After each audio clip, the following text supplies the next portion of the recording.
Hello, I'm Chris, this is Gross Models, and this is issue 6 of Building the DeLorean from Back to the Future. This may be a little bit of a deja vu episode because, yeah, we're doing the same as we did last time, but opposite. This is the right front suspension and brake, not the left. We did the left before, now we're doing the right one. So yeah, it's going to be the same, but you'll notice in the picture, that it's just from a slightly different angle because the shaping is different on these parts. So we'll get through this as quickly and painlessly as we can. And yeah, from after this, we'll be able to go through the magazine, and I'm pretty sure all the articles in the magazine and things are going to be different. But yeah, for now, we're going to be starting with AM screws, that part and that part. So it should, I'm sure, it will be very easy, it will be quick, and it will be painless because I've done it before. So, you know, how difficult can it be? I'm going to get it wrong, aren't I? I know I'm going to get it wrong because I'm going to think that I know what I'm doing when obviously I don't know what I'm doing. And things are going to go hideously wrong. So we're going to put that in there just like that. And we're not going to tighten it up very much because we know I'm going to get it the wrong way up now, and I know it is that way up. I'm even second guessing myself before I do anything at all. I'm not going to tighten this up very much because we know it needs to move to get the spring bit all connected up and tidied and sorted in there. I do learn stuff sometimes. It might take me a little while sometimes, but eventually I get there and I learn things.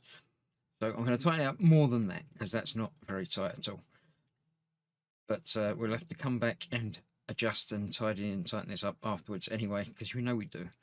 But that's going to be able to move in there a bit like what it does. So that's that. Next up, we're putting this bit through there. And that is tightening up with BM screws, which are the next ones here. 2 out of the 3 of that. There we go. So again, one of these through there. I'm going to try and do this from that side, like I didn't last time because it didn't work very well.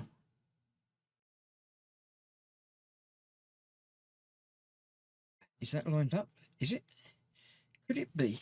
It could be. It might be. It might be that that worked quite smoothly. Now, I'm aware that obviously, being a car, like doing all of the other builds, there are parts that are the same. This is the downside to things being not unique. Because, you know, sometimes things are the same, sometimes things are different. It's an EM screw that I'm looking for that. So yeah, I don't have a problem with having to do the same thing again. It's like the wheels. We know there's 4 wheels that are going to have to be made. And it's going to be repetitive. But we did a wheel, and then we drifted over and did something else. It's not like we did a wheel and then have come back and done another wheel the next week, and then another wheel, and then another wheel. They've spread them out a little bit.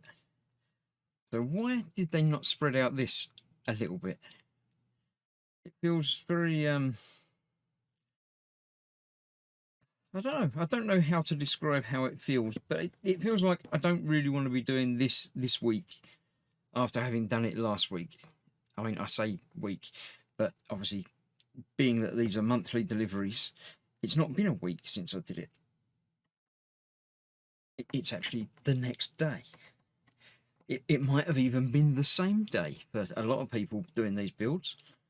So I don't know what they're thinking about. I could see them, you know, sending out a pack for a month that's got 4 wheels in it, and that would just be strange and wrong. But yeah, now that's back together, so now I can go back and tighten up the other screws, because that was much easier doing that this time round than it was last time. So maybe, I don't know, now being that it's that soon after having done one, good things happen like that when you know, you're aware of exactly how things go, the problems you might have with things. So it's a good thing to get it done quite quickly. Maybe. I don't. CM screws for the next bit. It does give you a chance to compare the two things together to see, you know, if it's all working as you think it should. This is going on there, same as it did last time. This is the bit that goes through, or does it tighten into these?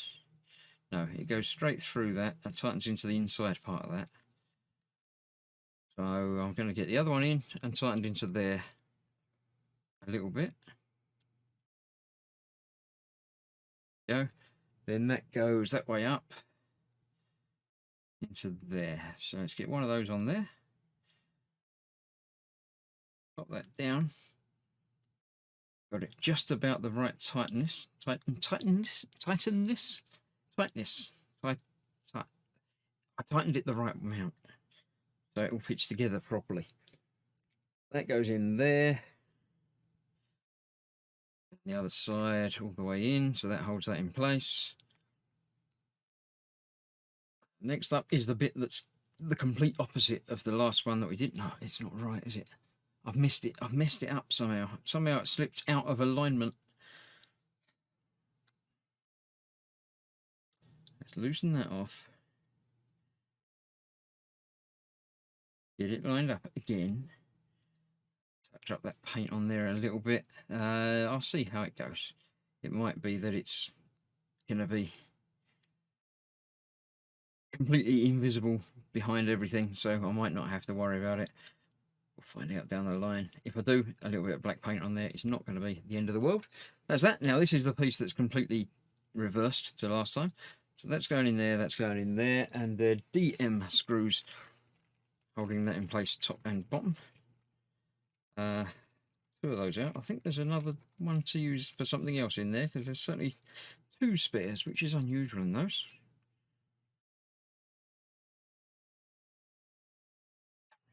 I say it was yesterday, and I don't remember doing it.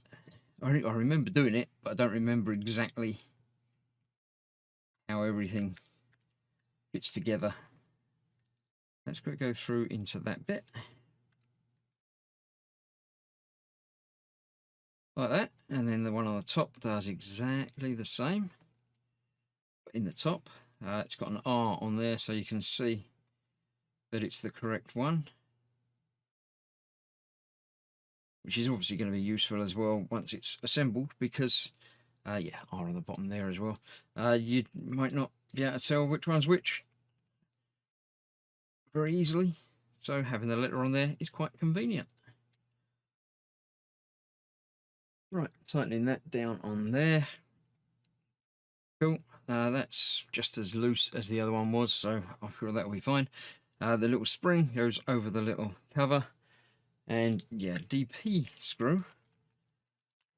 We'll go through that in a moment. Where does that go through on this disc? This way round, with the spring bit coming in that side.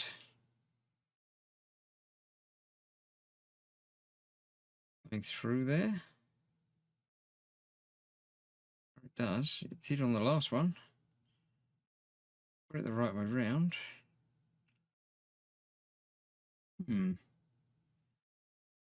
Oh, not quite right for me on there. No, I've got it the wrong way around. I'm trying to put through the big flange area through the hole, and that's never going to work.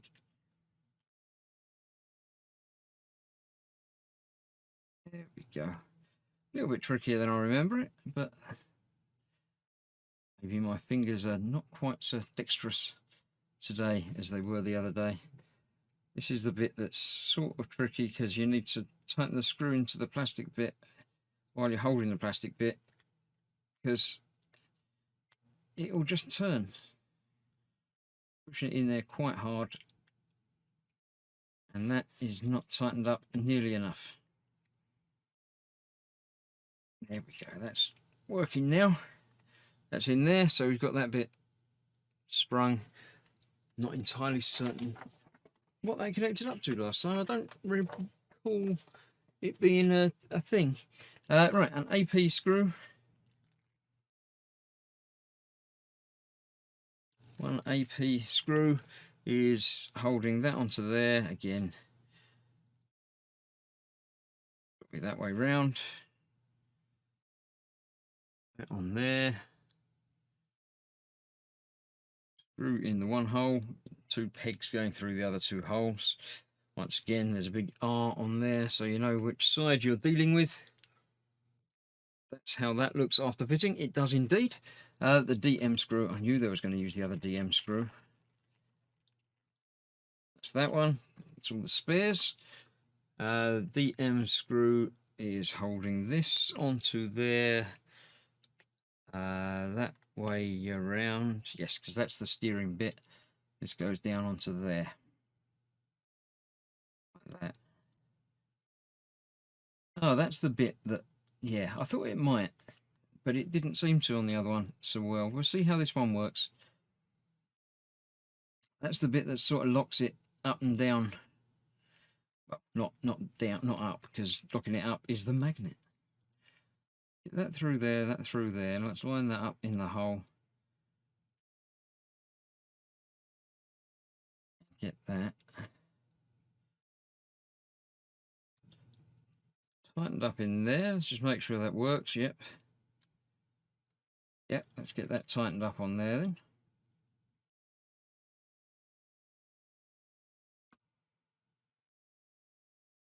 So the intention is not really working. I mean, that works as that, but I would have assumed, oh, maybe I just need to tighten that more. Yeah, that sort of clips over there if you get that tightened down enough. So let's come back in and put some extreme pressure, extreme force to really tighten that down. Might mean I have to go back on the other one and see about that as well. Yeah, that's tighter on there now. That I'm happier with. So that should actually bring that a little bit there. You can just about make that out. Bringing that out a bit and then clicking in place, and then the magnet takes on the work as well. So yes, I shall go back and tighten up the other side to make that better. But that is that. Your finished assembly should look like that. It does, just a bit like that. There we go. Right, let's bring back the magazine, have a look through the rest of it, and then we'll carry on from there. I want the doors. I like the doors. The gull-wing doors do something to me that, I mean, cars don't normally do that. So it just works for me. Right, Thomas F. Wilson, the caster's playing Biff. That's, well, I mean, young Biff, but obviously older Biff as well, because it just works. I believe that worked. Locations, a clever combination of locations and the Universal Studio backlot made Hill Valley a real place. Yeah, it again, it was a believable town. Yeah, I'll go with that. Just do it on the backlot, they said, but they had a real town, obviously, fields and stuff and things. Yeah, have everything in focus because it was shot in a real town, some of it. High school where the dance took place. The Enchantment Under the Sea dance. Yeah, there we go. If they don't fall in love, they won't get married, they won't have kids. That's why his hand started disappearing. And yeah, I liked it. It was good. I'm going to go back and watch the film again now.